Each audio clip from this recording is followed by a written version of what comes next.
Boa noite a todos. Que a paz do Cristo, nosso divino mestre e amigo, possa abençoar a todos nós.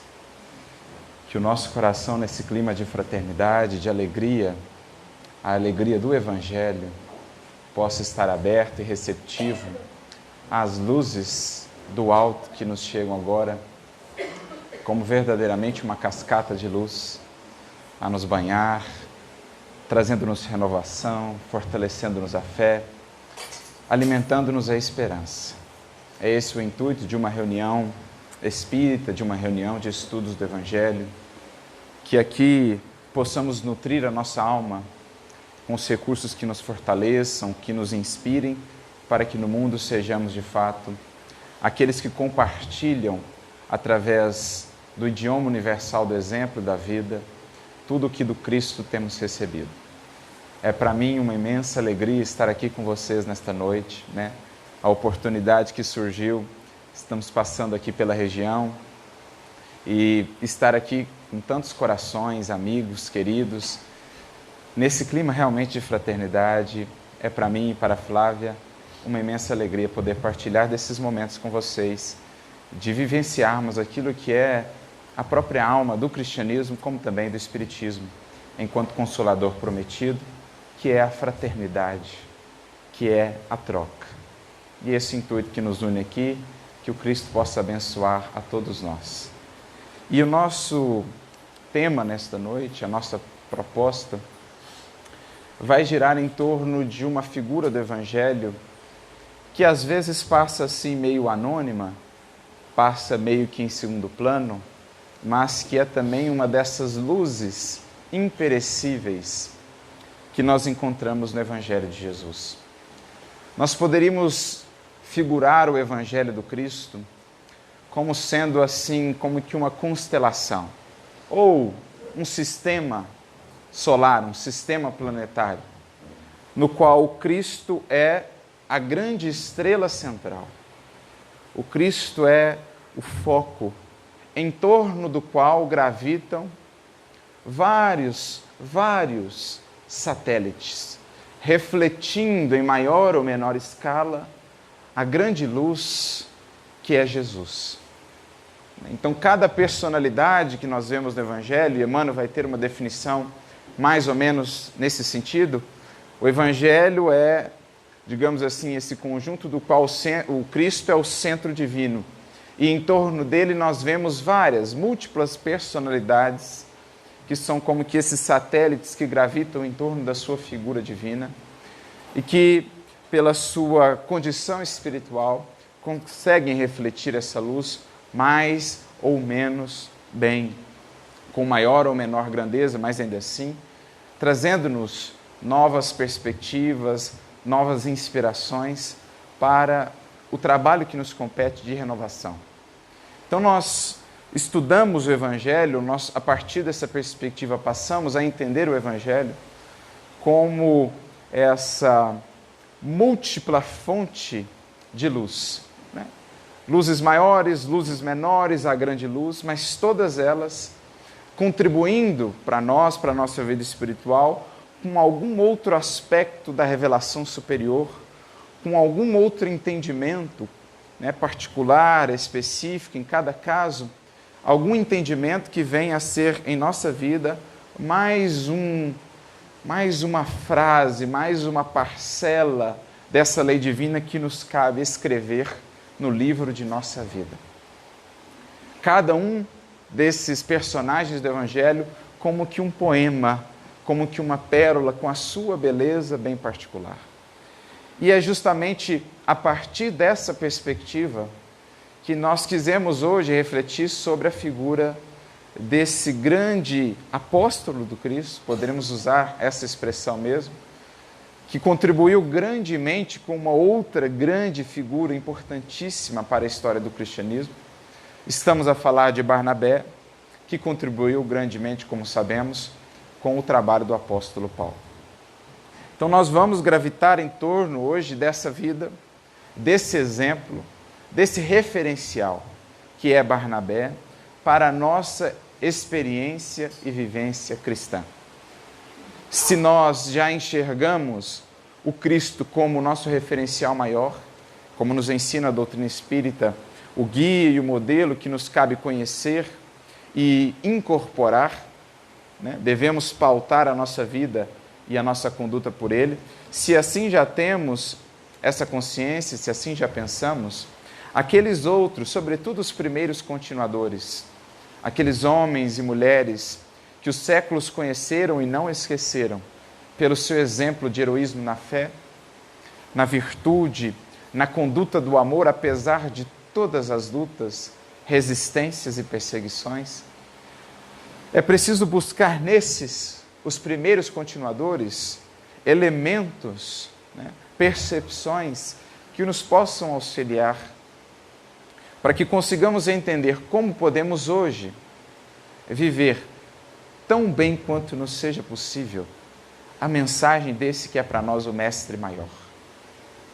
Então, buscá-los, essas figuras, esses primeiros continuadores, não numa espécie de culto, de adoração improfícuo, colocando-os num patamar inacessível a nós outros, como muitas vezes ao longo dos séculos temos feito com os grandes exemplos de vivência cristã.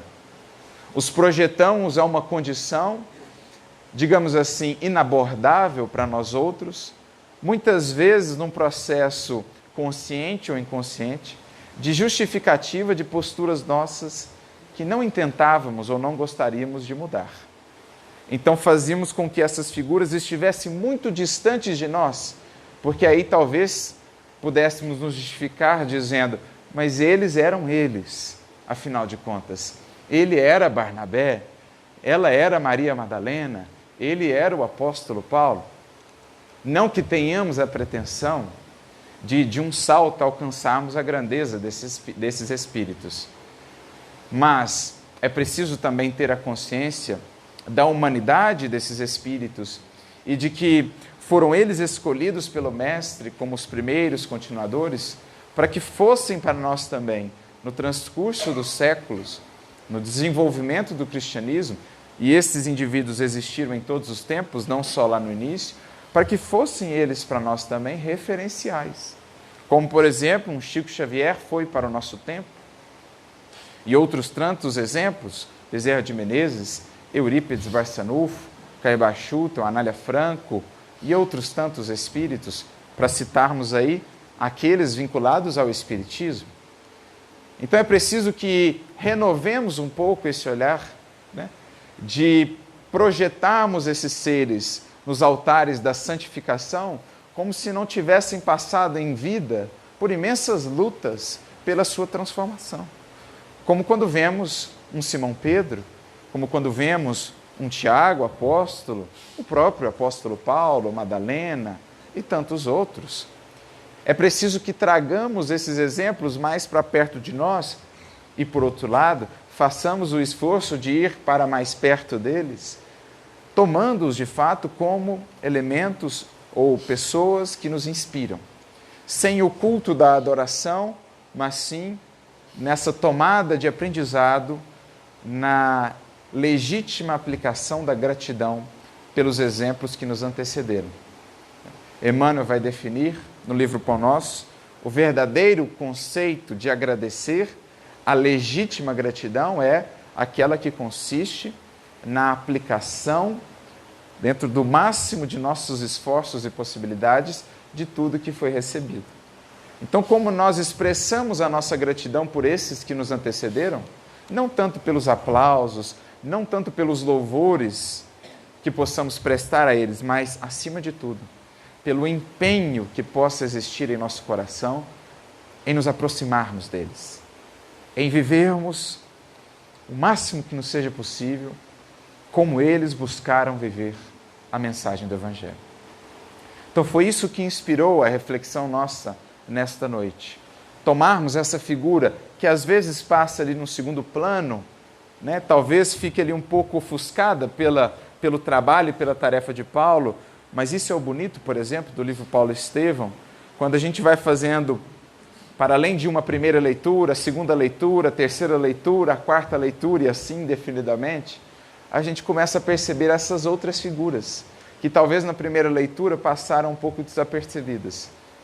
Porque embora o título do livro seja Paulo e Estevão, e essas duas figuras tenham de fato na obra um destaque, nós vamos vendo ali verdadeiramente uma constelação de figuras que nos inspiram. Uma delas, Barnabé, sobre a qual hoje refletimos, mas podemos pensar em Ananias, que exemplo maravilhoso daquele que não temeu encontrar o que vinha justamente persegui-lo e levá-lo à morte. Que figura grandiosa nós vemos em Abigail, aquela companheira amorosa no início ali para Saulo, companheira ou irmã querida de Gesiel, Estevão, a mãe deles, que passa anônima no livro, nós não sabemos sequer o seu nome, sabemos apenas o nome do pai, Yoredeb, mas que figura grandiosa daquela mãe que os educou, que educou aquelas duas crianças, formando jovens tão conscientes da vivência da lei divina. A figura de Simão Pedro, que se engrandece ao nosso olhar de maneira maravilhosa. Aquele espírito que, muito diferente do que o conhecíamos antes na história do Evangelho, irritado, irascível, impaciente, intransigente, nós vemos um Pedro absolutamente transformado no livro Paulo e Estevão. Sereno, aquele Pedro misericordioso, aquele Pedro que foi um esteio, que foi um pilar da comunidade primeira do cristianismo. E assim outras tantas figuras. Nós conhecemos melhor a figura de João, o evangelista, ainda muito novo. Nós conhecemos um pouco mais sobre a figura grandiosa da nossa Mãe Santíssima, Maria de Nazaré, na continuidade um pouco dali da sua tarefa com João em Éfeso. E assim a gente vai conhecendo inúmeras personalidades, Aquelas personalidades, por exemplo, Timóteo, a sua mãe, sua avó, Eunice, Lloyd, que recebem Paulo ali na região da Galácia, que são figuras importantíssimas depois. Aquelas primeiras mulheres que recebem Paulo em Filipos e que fundam ali a primeira comunidade cristã do Ocidente. Áquila e Priscila, ou Áquila e Prisca, enfim. A obra em si é de uma riqueza tremenda. E quando a gente vai se aprofundando no estudo dela, nós vamos vendo essas luzes acesas ao longo de toda a trajetória de Paulo e de Estevão. Especialmente no caminho de Paulo, quantas outras luzes o alto não acendeu no seu entorno. E é isso que faz a grandeza da obra. E Barnabé, sem sombra de dúvidas, foi uma das vidas que se vinculou à vida de Paulo, que teve uma das maiores importâncias, uma das tarefas mais importantes junto à figura do grande apóstolo. Por isso nós quisemos fixar hoje a nossa lente nessa figura. A partir de uma mensagem de Emmanuel, que está no livro Vinha de Luz, que vai justamente nos convidar a refletir sobre essa figura. É uma mensagem que está lá no capítulo 12 do livro Vinha de Luz, e ela traz já o título interessante para nós. O título é Padrão. E ele vai comentar sobre a figura de Barnabé a partir de um versículo do livro de Atos dos Apóstolos. Ontem mesmo comentávamos em Lavras sobre a importância que esse livro tem para nós cristãos, no sentido de entendermos, de fato, a partir do exemplo desses primeiros continuadores, das suas lutas, o quanto nos compete hoje fazer. Mas lá no versículo 24 do capítulo 11 de Atos dos Apóstolos, Emmanuel vai pensar uma breve descrição de Barnabé.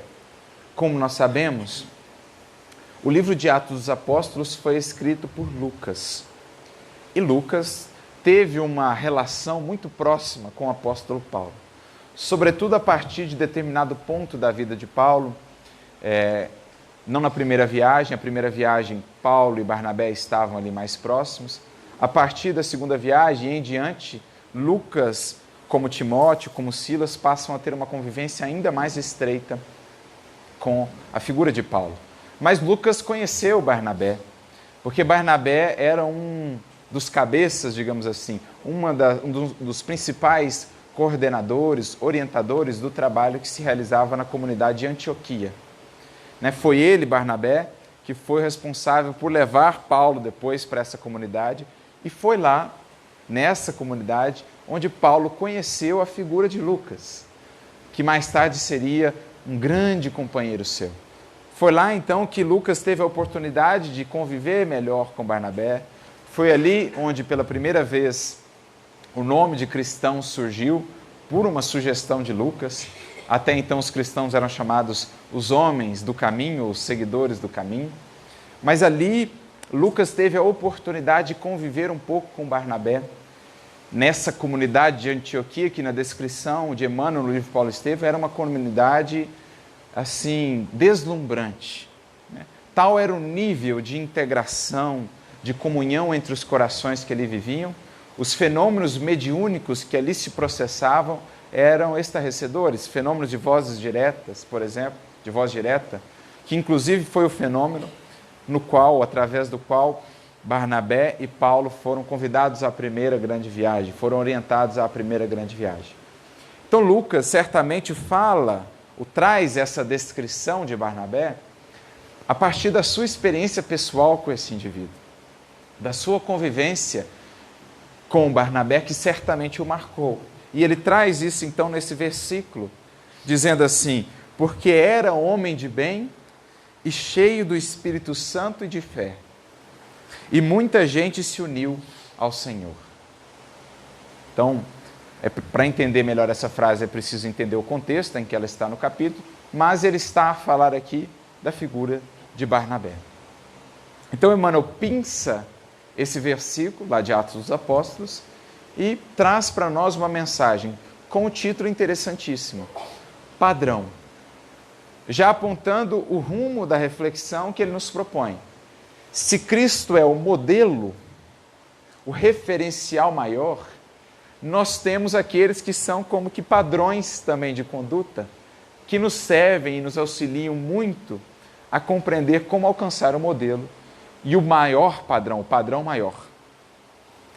Nós aprendemos na doutrina espírita, no Livro dos Espíritos, por exemplo, lá na questão 1009, o apóstolo Paulo, em espírito, nos traz a seguinte definição de Jesus. Jesus é o arquétipo humano. A palavra arquétipo vem do grego arque, principal, e tipo é tipo, modelo.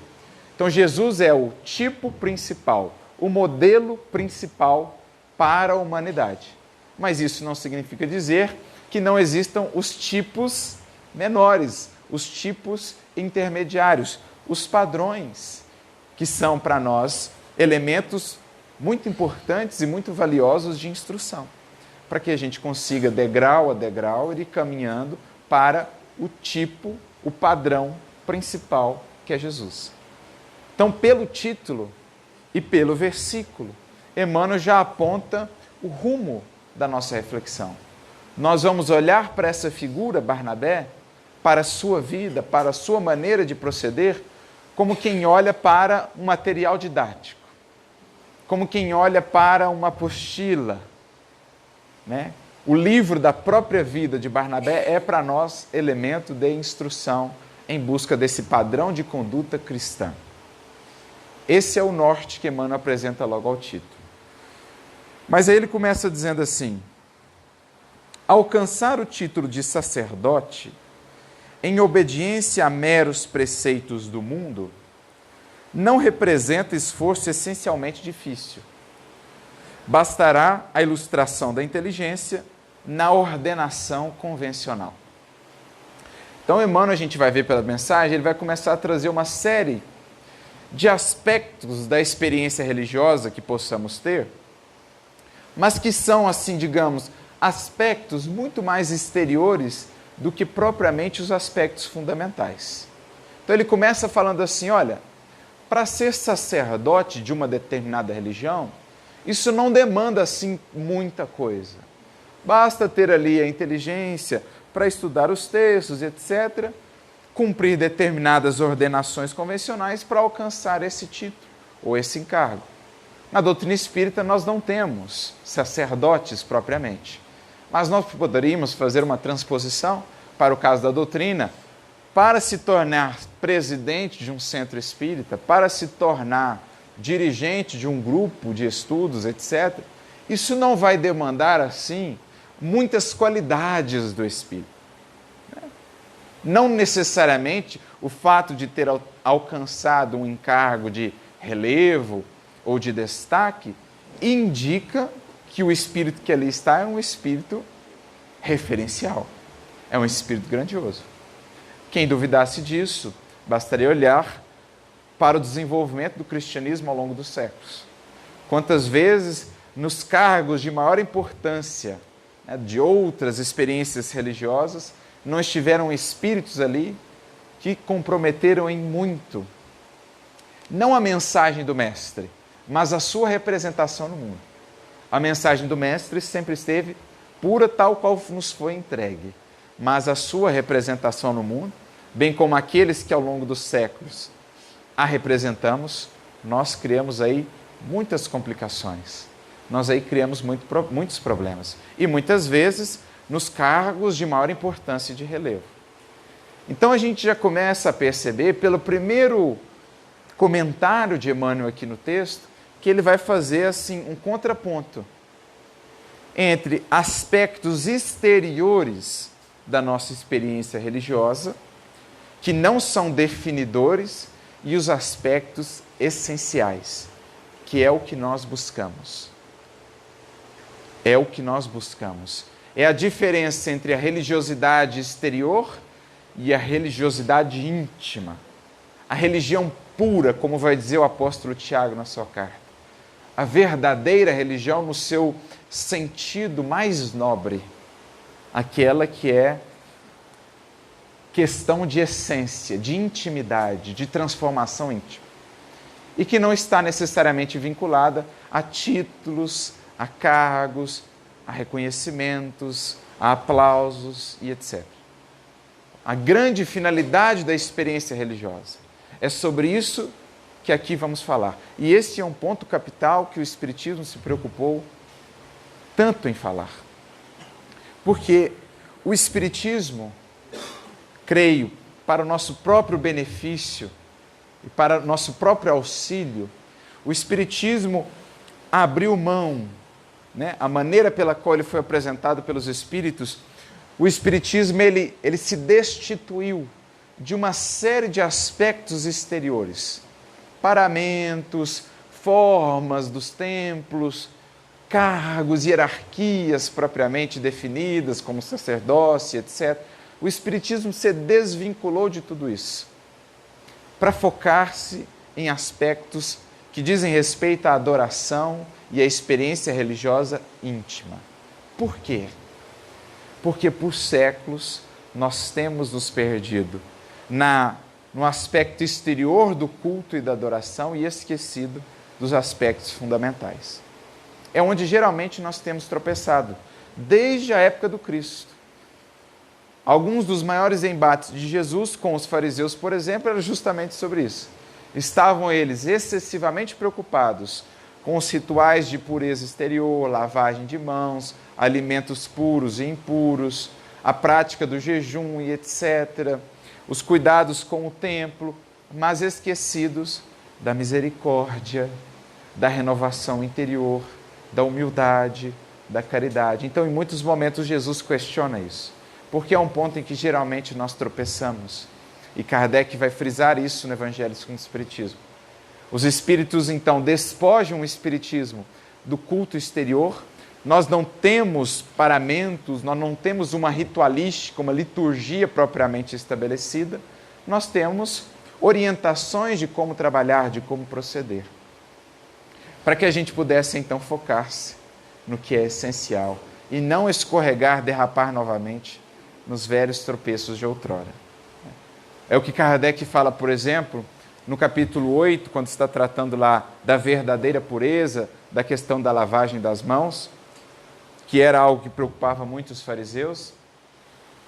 Kardec então diz assim: o objetivo da religião, e aí dizemos de todas elas, é aproximar o homem de Deus.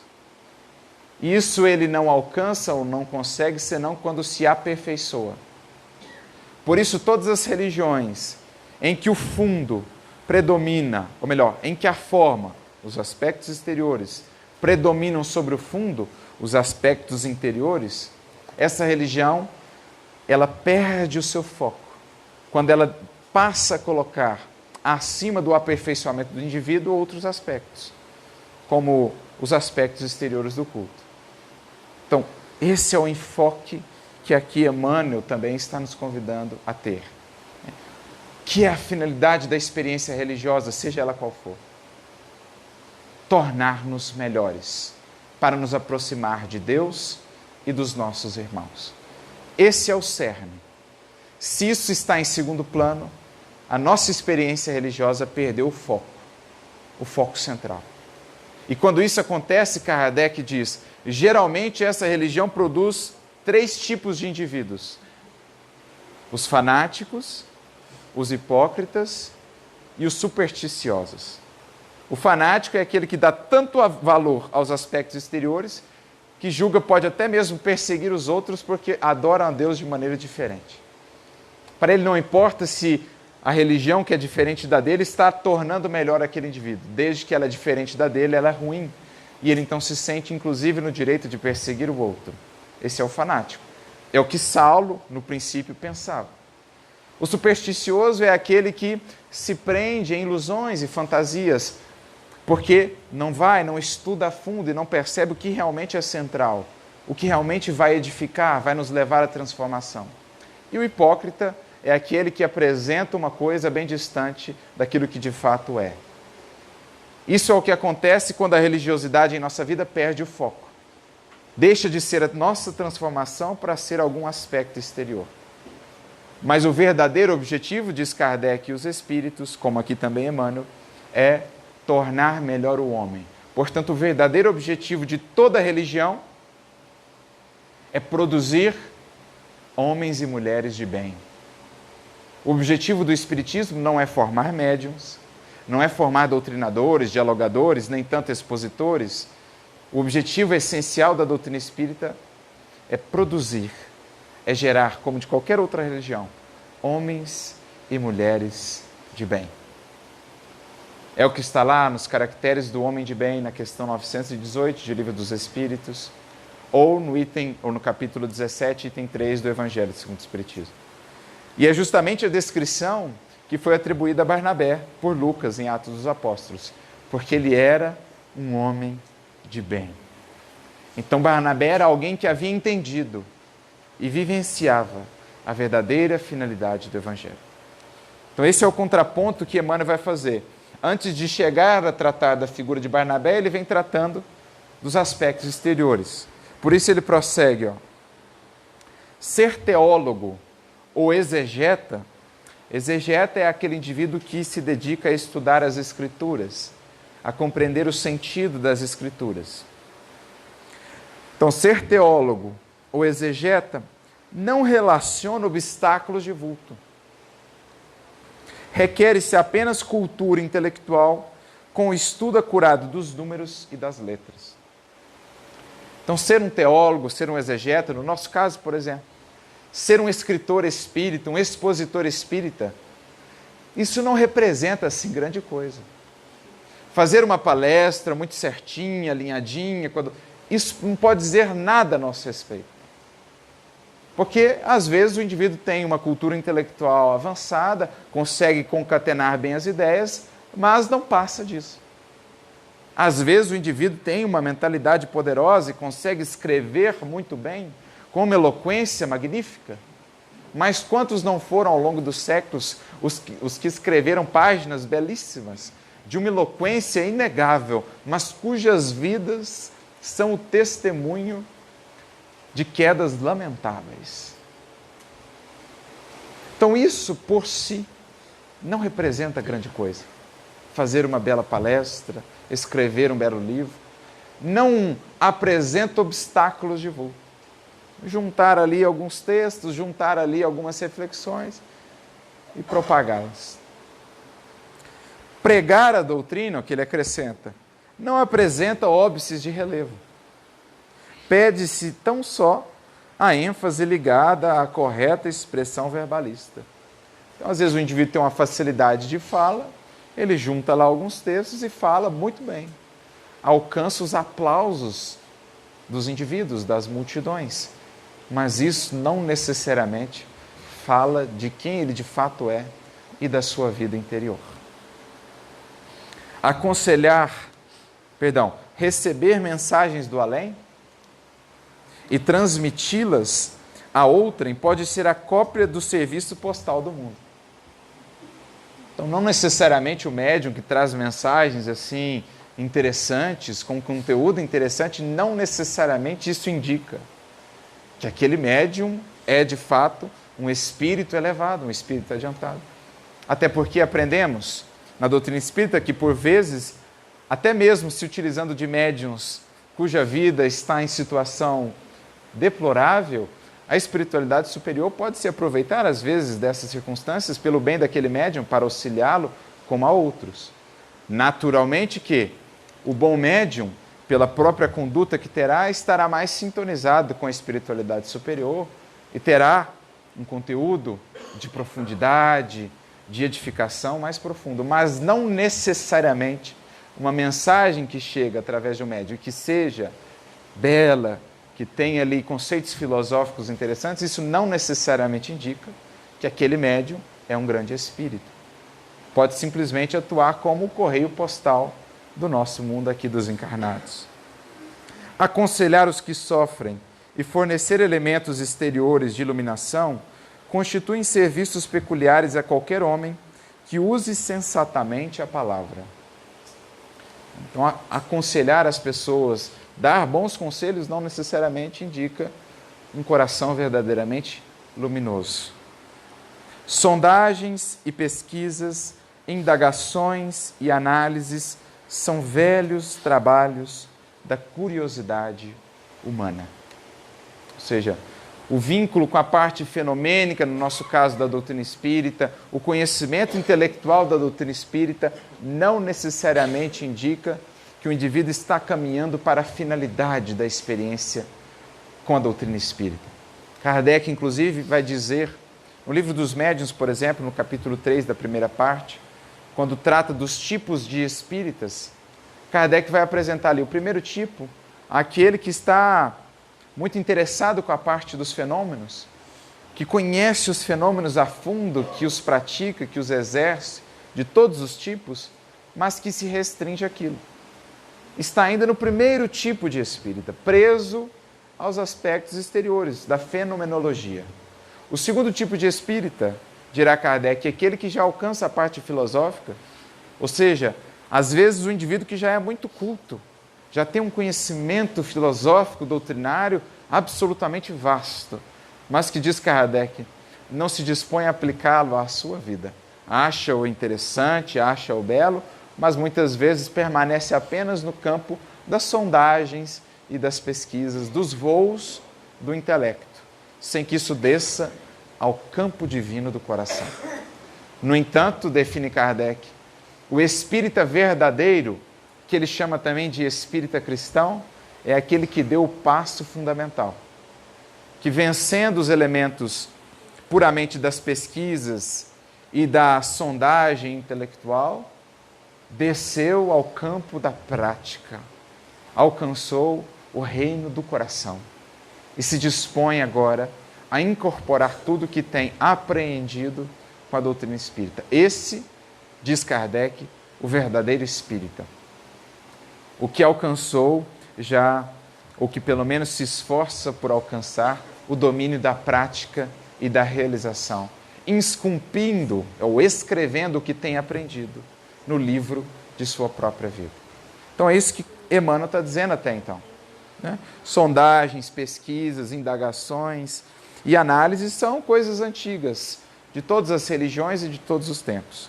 Agora, a diferença, que é a característica fundamental de Barnabé. Porque ele era reconhecido, lembrando lá o versículo, como um homem de bem, cheio do Espírito Santo e da fé. E que, por causa disso, muita gente se uniu ao Senhor. Então, Emmanuel aqui vai fazer a grande diferença. Por que Barnabé é para nós esse exemplo a ser estudado? porque pela maneira pela qual vivia, ele conseguiu unir, aproximar muitos corações ao Senhor, isto é, a Deus, à sua lei. Por isso Emmanuel diz assim: unir almas ao Senhor, porém, é atividade para a qual não se prescinde do apóstolo. Então, se todas aquelas condições anteriores, pregar com muita beleza, conhecer muito a fundo, né, ser ali um bom escritor, ter ali um cargo de influência e de destaque, se tudo aquilo não necessariamente indicava a finalidade maior, para unir almas ao Senhor, isto é, para realmente transformar outras vidas, para aproximar outras vidas do coração do Cristo, do sentimento divino, para isso, somente o apóstolo. Somente aquele que se converteu, como Jesus propôs aos seus discípulos, no verdadeiro pescador de almas. E isso era Barnabé, apóstolo, pescador de almas. Porque o que é um apóstolo? O apóstolo é uma palavra grega que significa enviado.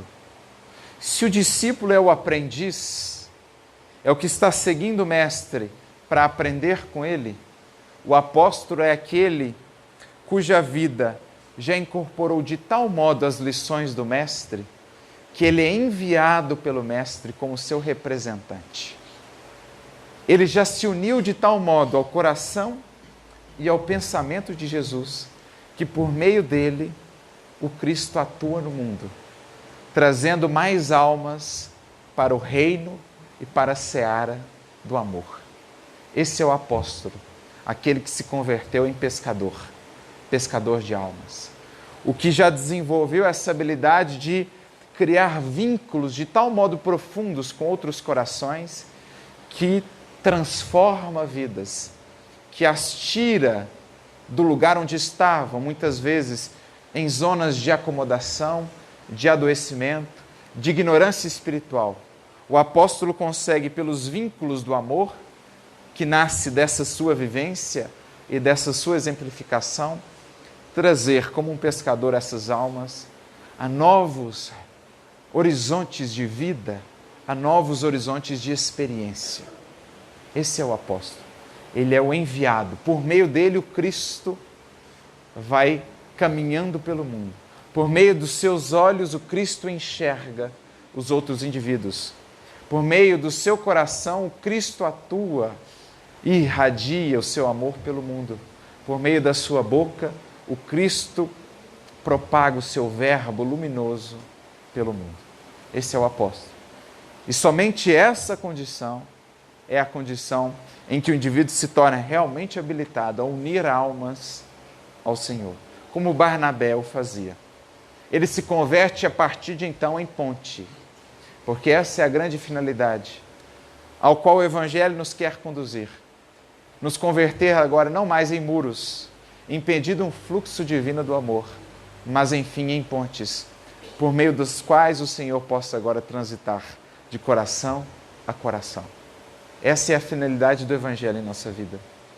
Encontrar, ou melhor, demolir em nós todos os muros que subimos, impedindo o fluxo do amor, para que enfim essa força divina, essa força da vida, possa alcançar os outros corações e as outras vidas, descedentando, iluminando, consolando, fortalecendo e amparando.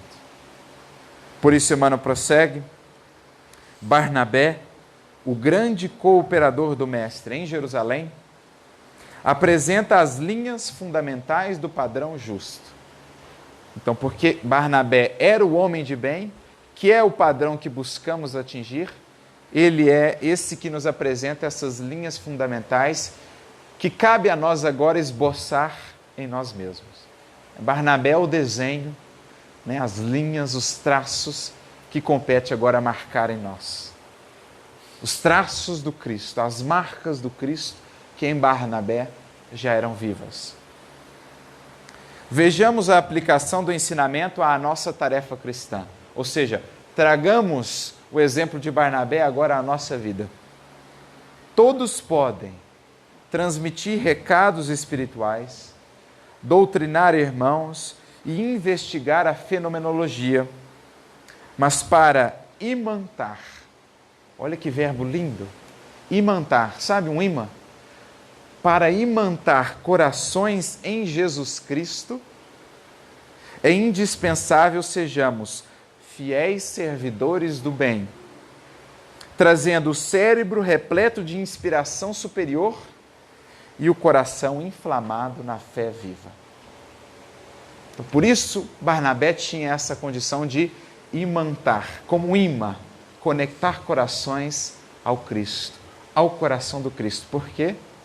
Era um fiel servidor do bem, era um homem de bem, e por isso trazia o coração repleto da inspiração superior, ou melhor, o cérebro repleto da inspiração superior e o coração inflamado da chama da fé viva. São as duas condições que descrevem Barnabé lá no Atos dos Apóstolos, né? Está dito lá de outra maneira, ele era cheio do Espírito Santo. O que é ser cheio do Espírito Santo? Essa expressão que aparece tanto no Evangelho que a gente tem dificuldade.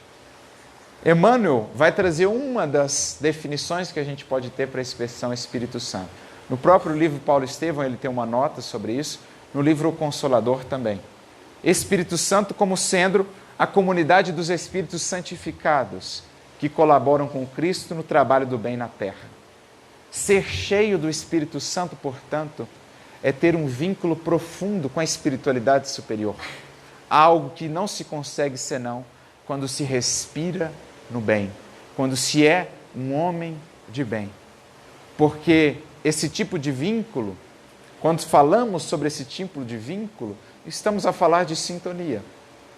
Se formos ao Livro dos Espíritos, por exemplo, a questão 484, Kardec e os Espíritos ali vão descrever os espíritos superiores ou os bons espíritos, que é aqui o Espírito Santo, eles se aproximam dos homens de bem, ou daqueles que estão se esforçando por sê-lo, enquanto que os espíritos inferiores, os espíritos ainda viciosos, se aproximam daqueles que fogem ao bem, daqueles que sequer buscam o bem ou melhorar-se.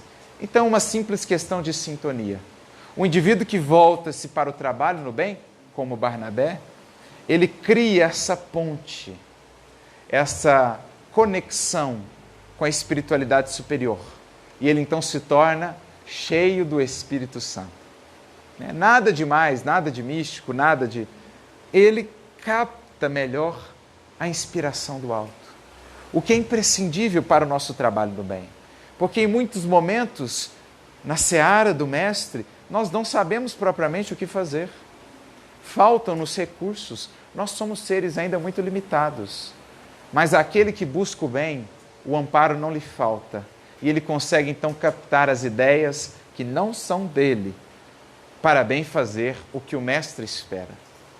Porque, geralmente, se não na totalidade dos casos, as boas ideias que nós temos, que muitas vezes julgamos serem nossas, na verdade não são nossas. São do Espírito Santo, ou seja, desses espíritos bondosos que nos amparam, quando encontram em nós um campo aberto, a mente sintonizada, e então semeiam essas ideias. Auxiliam-nos sobre como proceder àqueles que buscam o bem. Então essa era uma das características que fazia de Barnabé esse cooperador tão precioso do Cristo, porque ele conseguia captar, sua antena estava voltada para as esferas elevadas, e então o pensamento de Jesus conseguia orientá-lo na sua ação. Como proceder diante de cada circunstância, como auxiliar a cada indivíduo, como orientar essa ou aquela pessoa, vinha dessas fontes do alto. Então esse é um aspecto, cheio do Espírito Santo. Mas um outro aspecto, porque era também cheio de fé. Emmanuel diz, coração inflamado na fé viva. Porque a fé é a grande força da vida, é a grande base, é o grande combustível de toda e qualquer transformação ou realização na seara do bem. A fé não no âmbito da crença, a fé no sentido dessa força da vida que a gente coloca em movimento quando se dispõe a melhorar, a contribuir para com o bem, para com a sociedade, para com qualquer pessoa. Nós temos lá bonitas mensagens no capítulo 19 do Evangelho segundo o Espiritismo, lá do item 11, o item 12, por exemplo, o item 11 é a fé, a mãe da esperança e da caridade. O José, o Espírito Protetor que traz a mensagem, vai dizer que a fé é a mãe de todas as virtudes, de todos os bons sentimentos que vão nos conduzir a Deus. A fé é a mãe da esperança, a fé é a mãe da caridade. A fé, segundo ele, é a base da regeneração. Na mensagem seguinte, o Espírito vai dizer, é essa fé a força que remove as montanhas, os obstáculos, as dificuldades de todo aquele, ou que todo aquele que se propõe a fazer o bem vai encontrar. Primeiro as montanhas em nós, a preguiça, o egoísmo, a indiferença, o orgulho, são todas essas montanhas que estão em nós e que cabe à fé remover para que possamos ir à luta e ao trabalho com Cristo.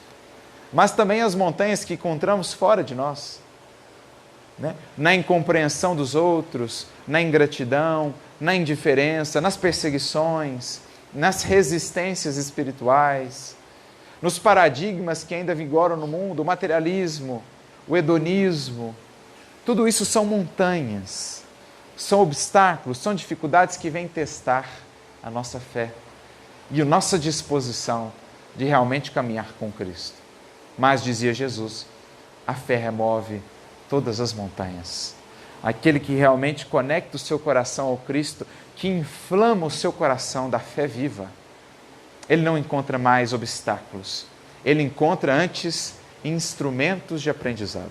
Porque cada obstáculo é agora para ele degrau de ascensão, recurso ou elemento de renovação e de aprendizado. Então eram esses os dois recursos que faziam de Barnabé, porque era homem de bem, um cooperador assim tão importante para Jesus.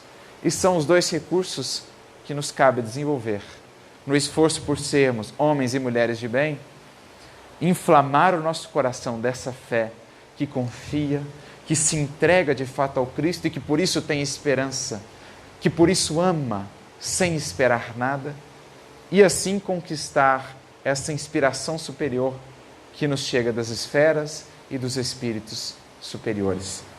E então Emmanuel conclui, Barnabé iluminou a muitos companheiros, porque era homem de bem, cheio do Espírito Santo e da fé.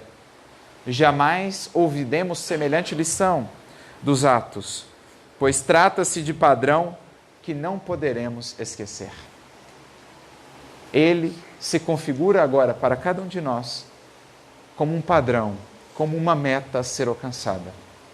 Desenvolver em nós essa habilidade de sermos, como Jesus convidou a todos os seus discípulos, verdadeiros pescadores de almas. Não propriamente para o rótulo de espíritas ou para o espiritismo, mas para o bem e para o amor. O nosso papel não é tornar os outros, entre aspas, espíritas, a não ser no sentido mais universal do termo, mas o nosso grande papel é unir almas ao bem e ao amor. Isso é ser pescador de almas, isso é imantar corações em Jesus Cristo, como Barnabé o fez. E é isso que agora se configura para nós como esse padrão. Sermos, na maioria das circunstâncias, não mais muros, mas pontes, para que outros corações possam trafegar em direção ao Cristo que nos espera a todos. Desenvolver essa habilidade em nós de pescarmos almas, um a um, coração a coração. E não fosse esse homem pescador de almas, não fosse esse apóstolo, talvez não tivéssemos aquele que foi talvez o maior dos pescadores de alma para o Cristo, em vida pelo menos. Aquele que foi talvez o que mais corações vinculou à obra de Jesus na terra. Né? Aquele que foi o tecelão do Cristo, juntando os fios e formando assim um tapete, uma obra-prima do Evangelho. Não fosse Barnabé, não teríamos nós talvez Saulo ou Paulo de Tarso. Porque foi graças à amizade profunda entre esses dois que nós viemos a ter esse grande apóstolo. Mas, sobretudo, foi graças a Barnabé, e no momento culminante e marcante da vida ainda de Saulo, graças à intervenção de Barnabé, que esse homem encontrou forças e esperança para seguir adiante. Porque Barnabé se fez para Saulo, naquele momento, numa ponte, numa das mais difíceis travessias da vida do apóstolo. Após a sua conversão, Saulo, depois de ter passado aquele tempo no deserto, ele decide voltar voltar a Jerusalém para reencontrar os discípulos, para reencontrar a figura de Simão Pedro, para reencontrar a casa do caminho. E ele vinha de uma dura jornada pelo deserto, deixando lá o oásis de Dan e descendo até Jerusalém, porque não sabia ele ao certo o que seria da sua vida, para onde Jesus o guiaria. E então, sem saber onde ou com quem buscar auxílio, ele vai à casa do caminho e bate então às portas da casa do caminho. Na hora que ele bate às portas, ele estava profundamente transformado, magro, todo o clima do deserto, a barba por fazer, enfim, era uma outra figura. O indivíduo que abre a porta, Prócoro, se não me engano, fica até espantado, ainda mais quando percebe de fato que se tratava do grande perseguidor. Boatos já corriam que ele havia se modificado, mas ainda não sabiam ao certo o que de fato havia se processado com a vida daquele indivíduo. Então ele corre lá para dentro para perguntar para Simão Pedro o que fazer. A gente abre as portas para esse indivíduo, porque a última vez que ele entrou aqui, nós sabemos do resultado. Muitos dos apóstolos foram presos, Gesiel foi levado à morte, na época já Estevão. E agora o que a gente faz? E Pedro, ali naquele primeiro momento, ainda oscilando entre acolher e negar, e aí os outros discípulos que ali também estavam, Tiago e os demais. Pedro diz, olha, fala agora que eu não posso receber porque eu estou aqui muito ocupado com os afazeres mais urgentes. Ele, se ele realmente está comprometido com Cristo, se ele de fato mudou, ele vai entender.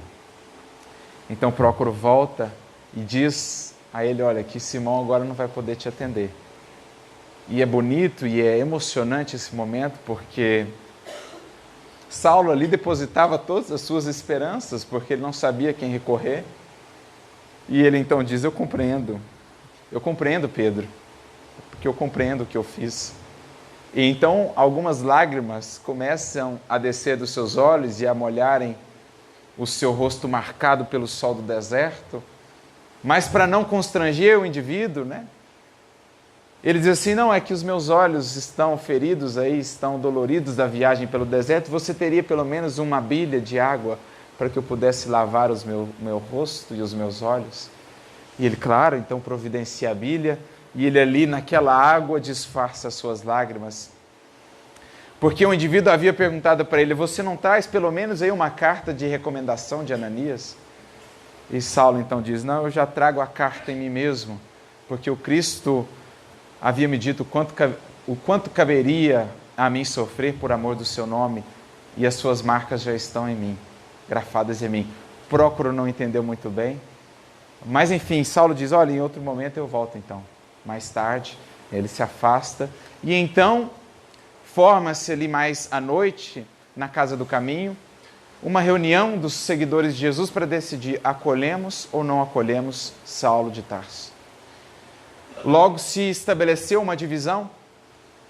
De um lado estavam ali Tiago e Filipe, Nicolau, daqueles que diziam assim, olha, acho que é melhor, é mais prudente não recebermos esse homem, não sabemos com que interesses ou com que finalidades ele se aproxima de nós.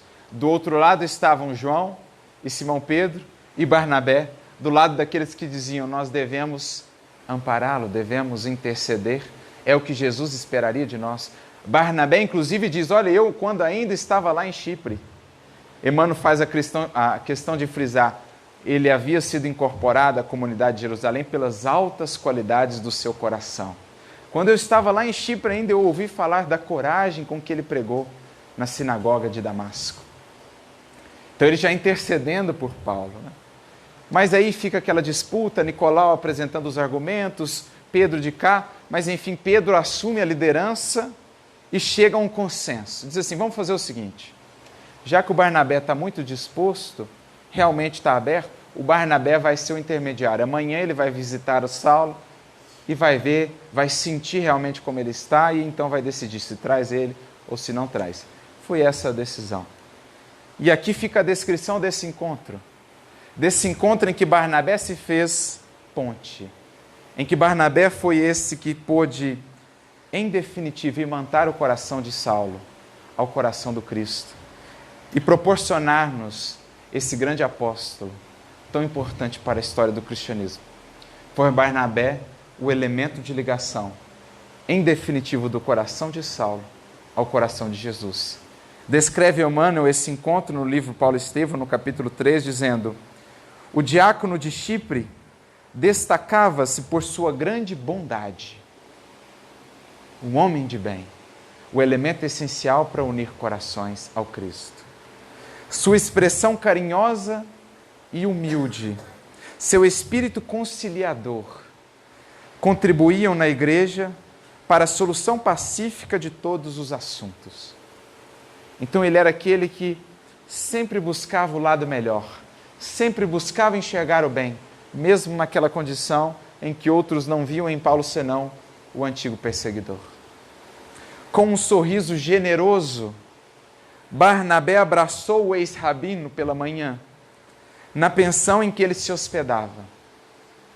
Nenhum traço da sua nova personalidade indiciava aquele perseguidor famoso que fizera Simão Pedro decidir a convocação dos amigos para resolver o seu acolhimento. Então, em Paulo, em Saulo, não existiam mais os traços daquele verdugo, a não ser internamente na luta do coração que ele por muitos anos ainda teria de batalhar. O ex-doutor da lei era toda humildade e estava doente. Indisfarçável fadiga transparecia-lhe nos mínimos gestos. A fisionomia não iludia um grande sofrimento. Então transparecia da sua fisionomia um homem marcado no coração, sofrido, com esperança sim, a esperança imorredora no Cristo, mas sofrido pelo bom combate ou pelo imenso combate que travava consigo mesmo, pela falta de amizades ou dos companheiros que pudessem amparar. Correspondia às palavras afetuosas do visitante com um sorriso triste e acanhado. Via-se-lhe, entretanto, a satisfação que a visita lhe causava. O gesto espontâneo de Barnabé sensibilizava-o. Ou seja, o que é preciso para chegar a um coração, para que o Cristo possa chegar a um coração, o que é preciso senão amor, ternura, brandura, não julgamento, não dureza. Barnabé ali agia com singeleza e com espontaneidade. Barnabé amava e por isso sensibilizava Saulo de Tarso. A seu pedido, Saulo contou-lhe a viagem a Damasco e a gloriosa visão do Mestre, que constituiu o marco inolvidável da sua vida. O ouvinte não dissimulou simpatias. Em poucas horas sentia-se tão identificado com o novo amigo, quais se fossem conhecidos de longos anos. Barnabé se fez amigo. Barnabé se fazia amigo, porque esse é o maior título que o Mestre pode ou nos conferiu, né? Esse é o maior título que devemos almejar. Já não mais vos chamo servos, mas amigos. Após a conversação, Barnabé pretextou qualquer coisa para dirigir-se ao dono da hospedaria, a quem pagou as despesas da hospedagem. Veja, com sutileza, para não constranger Saulo, que não tinha sequer recursos para pagar a hospedaria, ele, eu vou ali conversar umas coisinhas, já volto. Foi lá, acertou, para não constranger ele, e diz, podemos ir embora. Em seguida, convidou-o a acompanhá-lo à igreja do caminho. Saulo não deixou de hesitar, enquanto o outro insistia. E então Saulo diz, receio disse o moço, pois já ofendi muito a Simão Pedro e os seus demais companheiros. Só por acréscimo de misericórdia do Cristo consegui uma réstia de luz para não perder totalmente os meus dias. E então Barnabé diz, ora essa, batendo no ombro de Saulo com bonomia, quem não terá errado na vida? Se Jesus nos tem valido a todos, não é porque mereçamos, mas pela necessidade de nossa condição de pecadores. Quando ele poderia talvez humilhar a Saulo, ele diz, mas nós estamos juntos, eu estou no mesmo patamar que você, meu amigo, qual de nós não errou na vida? Ao invés de apontar o passado, ele projeta o futuro, apresentando a misericórdia do Cristo. Eles então caminham até a casa do caminho, e quando chegavam, próximo a essa casa, Prócoro, o mesmo que o havia recebido no dia anterior, abre a porta, mas Saulo mais uma vez vacila. E é então que Barnabé toma de sua mão e o puxa para dentro, fazendo-se efetivamente esse vínculo, esse elemento de ligação, em definitivo, de Paulo com Pedro, de Paulo com a casa do caminho, de Paulo com Jesus. Esse era Barnabé. Esse é o padrão do qual não podemos nós esquecer. Esse que se fez elemento de conexão. Que cada um de nós assim possa agora refletir e proceder diante de cada irmão que viermos a encontrar no caminho, o que podemos para ele ser, ou o que temos sido, muro ou ponte. Espera Jesus de nós outros que possamos ser o caminho por meio do qual ele possa alcançar e contagiar a outros corações. Que a nossa fé possa ser, como diz lá o Evangelho segundo o Espiritismo, contagiante, empolgante, para enfim assoprar as bases adormecidas dos outros corações com quem possamos conviver. Que sejamos assim esse elemento de conexão com o Espírito Santo, com a espiritualidade superior, e que por meio do canal que venhamos a ser, possam fluir as luzes do alto para acender naqueles que caminham nas trevas novas luzes e novos caminhos. Que possamos, enfim, inspirados em Barnabé, ser, como significa o seu próprio nome, filhos da consolação, porque esse é o significado de Barnabé. Aqueles que consolam, amparam, reerguem, buscam ver em cada um o bem, o potencial, e que possamos levar cada coração que se aproxima do nosso um pouquinho mais perto do coração de Jesus. E que Ele nos abençoe a todos nessa caminhada por sermos, com Ele, pescadores de almas para o amor e para a glória do bem. Muita luz e muita paz a todos, que o Cristo nos abençoe.